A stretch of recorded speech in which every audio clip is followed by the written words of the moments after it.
મનાલી મંડી। જો અમારી બસ નજારો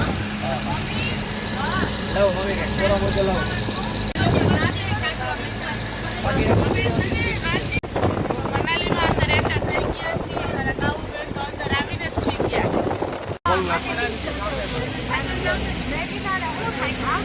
બેહો બેહો, હું તો અહીંયા હમણાં ક્યાંક જતા કરી લે ભાઈ પાસે ફાંકી ખાવી ને હવે હરિયન ફાંકી ખાવી ને હવે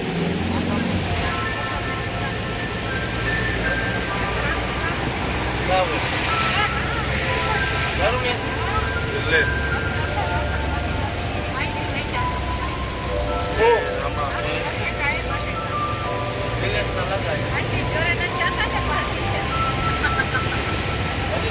તો ફાઇનલી અમે અમારા લોકેશને પહોંચી ગયા છીએ। અમે અત્યારે છીએ મંડીમાં। તો અત્યારે અમે રૂમમાં આવી ગયા છીએ અને જો અમારા અહીંનું લોકેશન અમારા બાલ્કનીનો વ્યૂ છે। બાય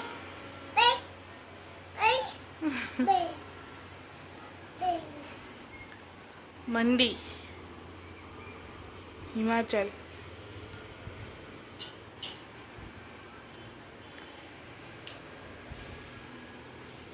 આ છે અમારો રૂમ।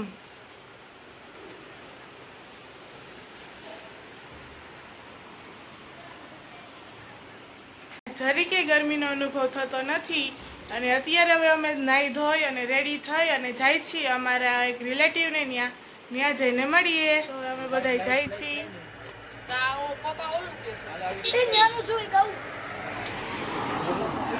રિલેટિવને ત્યાં અમે પહોંચી ગયા છીએ। આ અમારા છે રિलेटिव। આ છે हमारा आंटी। कैसे हो आंटी? ठीक हूँ, आप बताओ। तो ये उसका घर। और बाकी ये खुशी, वो महक, वो जानवी, तीसरा नंबर, और ये नीलेश। આ છે અમારા રિલેટિવનું ઘર। આપણે મસ્ત ચૂલા ઉપર ચૂલીએ છીએ।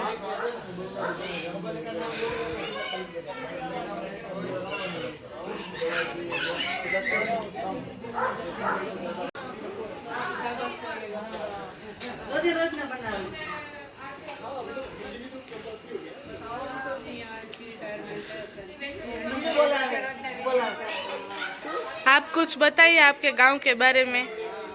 मैं हिमाचल प्रदेश मंडी से हूँ। ये डिस्ट्रिक्ट मंडी है और यहाँ का मौसम बहुत अच्छा है। देखो ठंडी ठंडी हवा चली है।